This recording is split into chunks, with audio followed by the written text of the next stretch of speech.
நம்ம இன்னைக்கு இந்த வீடியோவில் பிக் பாஸ் சீசன் 78 இருக்கு இல்லையா, அதை தான் ரிவ்யூ பண்ண போகிறோம். ஸோ டே 78 பொறுத்த வரைக்குமே வந்துட்டு பார்த்தோம் அப்படின்னா ஸ்டார்டிங்லேயே வந்துட்டு ரொம்ப எமோஷ்னலாக ஸ்டார்ட் பண்ணியிருந்தாங்க அப்படின்னு தான் சொன்னோம். ஏன்னா இந்த வாரம் வந்து ஃப்ரீஸ் டாஸ்காக இருக்கு இல்லையா, அது இருக்கிறதுக்கான வாய்ப்புகள் ரொம்ப அதிகம். இன்னொன்று இது இந்த வாரத்தில் ஃப்ரீஸ் டாஸ்க் தான் அப்படின்னே சொல்லிடலாம். ஸோ எல்லா ஹவுஸ்மேட்ஸ் கிட்டேயுமே வந்துட்டு பார்த்தோம் அப்படின்னா நீங்கள் யாரை ரொம்ப மிஸ் பண்ணுறீங்க அப்படின்ற மாதிரி ஒரு கேள்வி அப்படின்றத கேட்கப்பட்டிருந்துச்சு. ஒவ்வொரு ஹவுஸ்மேட்ஸுமே பார்த்தோம் அப்படின்னா அவங்க யாரை மிஸ் பண்ணுறாங்க அப்படின்றத ரொம்ப நேரம் சொல்லிட்டு இருந்தாங்க அப்படின்னு சொல்லலாம். ஸோ இதில் ஜெஃபா இருந்தாலும் சரி, ஜாக்லினா இருந்தாலும் சரி, முத்துக்குமரன், இந்த மாதிரி எல்லா கண்டஸ்டன்ட்ஸுமே வந்துட்டு பார்த்தோம் அப்படின்னா ஒரு மாதிரி ரொம்ப எமோஷனல் ஆகி பேசிகிட்டு இருந்தாங்க அப்படின்னு தான் சொல்லணும். பட் இதில் எக்ஸ்பெக்ட் பண்ணாத அன்எக்ஸ்பெக்டடான விஷயம் என்ன அப்படின்னு சொல்லி பார்த்தோம் அப்படின்னா வெளியே இருக்கக்கூடிய எல்லாருமே வந்துட்டு முத்து ஜாக் அப்படின்னு சொல்லி ஒரு காம்போ வச்சு ஃபயரு ஹார்ட்லாம் விட்டுக்கிட்டு இருக்காங்க. இவங்க ரெண்டு பேத்துக்கும் கரெக்டாக இருக்கும் போல பேரு அப்படின்ற மாதிரிலாம். பட் ஜாக்லின் திடுதுப்புட வந்துட்டு பார்த்தோம் அப்படின்னா என் ஃப்ரெண்டையும் வர சொல்கிறீங்களா அப்படின்னு சொல்லிட்டு கேமரா முன்னாடி போய் கேட்டது இருக்கு இல்லையா, யாருப்பா அந்த ஃப்ரெண்டு அப்படின்னு சொல்லி கேட்டதுக்கு ஃப்ரெண்டாக இருந்தால் சொல்லியிருக்கலாம், பட் என் ஃப்ரெண்டு யாருன்றதை என் ஃப்ரெண்ட்ஸுக்கிட்ட கேளுங்க அப்படின்னு சொல்லும் போதே வந்துட்டு ஜாக்கினுடைய மேபி ஆளோ இல்லை ஜாக்குக்கு ரொம்ப பிடிச்ச ஒரு க்ரஷ்ஷோ வந்துட்டு உள்ளே வரதுக்கான வாய்ப்பு இருக்குது அப்படின்னு சொல்கிறாங்க. ஏன்னா ஜாக்லினே போய் பிக் பாஸ் கிட்டே வாய் விட்டு அவன் ஃப்ரீயாக இருந்தானா வர முடிஞ்சிச்சுன்னா என் ஃப்ரெண்டை வர சொல்கிறீங்களா அப்படின்னு சொல்லி கேட்டதுனால கண்டஸ்டன்டுடைய ஆசையை பிக் பாஸ் வந்துட்டு எதிர்பார்ப்பாரா அப்படின்னு சொல்லி ஒரு எக்ஸ்பெக்டேஷன் எழுந்திருக்கு. அதை தாண்டி யாரா அந்த ஜாக்கோட ஃப்ரெண்டு அப்படின்னு சொல்லிட்டு எல்லாரும் தேடவும் ஆரம்பிச்சிருக்காங்க அப்படின்னே சொல்லலாம். ஸோ உங்களில் யாருக்காவது ஜாக்கோட ஃப்ரெண்டு யார் அப்படின்னு சொல்லி தெரிஞ்சு அப்படின்னா மறக்காமல் கமெண்ட் செக்ஷனில் போட்டு போங்க, தெரியாதவங்க தெரிஞ்சுக்கட்டும்.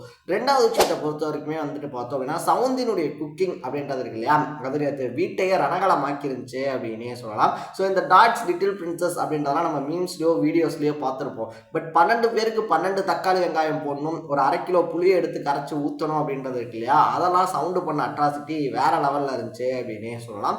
சாப்பாடு நல்லா இருந்துச்சோ இல்லையோ, அந்த சாப்பாடை வச்சு அதர் கண்டஸ்டன்ஸும் சாப்பாடு செய்யும் போது சவுண்டு செஞ்ச அந்த எப்படி சொல்கிறது அந்த ரியாக்ஷன்ஸாக இருந்தாலும் சரி, இல்லை அந்த சாப்பாடு செஞ்ச விதமாக இருந்தாலும் சரி பார்க்கவே செம ஃபன்னாக இருந்துச்சு அப்படின்னே சொல்லலாம். ஸோ நமக்கு வெளியிலேருந்து பார்க்க ஃபன்னாக இருந்தாலும் அதை சாப்பிட்டவங்க பட்ட கஷ்டம் இருக்கு இல்லையா, அது அவங்களுக்கு தான் தெரியும் அப்படின்றதுனால அந்த விஷயத்தை பொறுத்த வரைக்குமே வந்துட்டு அப்பார்ட் ஃப்ரம் அந்த டேஸ்ட்டு இந்த விஷயத்தெல்லாம் தாண்டி சௌந்தர்யாவோட குக்கிங் அப்படின்றது இருக்கு இல்லையா, அது வந்துட்டு வீட்டையே ரெண்டாக்கியிருக்கு அப்படின்னே சொல்லலாம். எல்லாருமே வந்துட்டு இனி சவுண்டு சாப்பாட்டில் கை வச்சா கையை வெட்டிடுவோம் அப்படின்ற அளவுக்கு வந்துட்டு சவுண்டு மேலே ஒரு எப்படி சொல்கிறது ஒரு அதீத அன்பால் இணைக்கப்பட்டிருக்காங்க அப்படின்னே சொல்லலாம். ஸோ போன வாரம் வந்துட்டு முத்துக்குமரன் பண்ண தப்பு இருக்கு இல்லையா, அதனால் இந்த வாரம் கேப்டன்ஷிப் கிடையாது அப்படின்றதுனால அவங்களே முன்னே வந்து யார் யாருக்கு என்னென்ன ரெஸ்பான்சிபிலிட்டிஸ் அப்படின்றத அவங்களே பிரித்து விளையாட ஆரம்பிச்சிருக்காங்க அப்படின்னே சொல்லலாம்.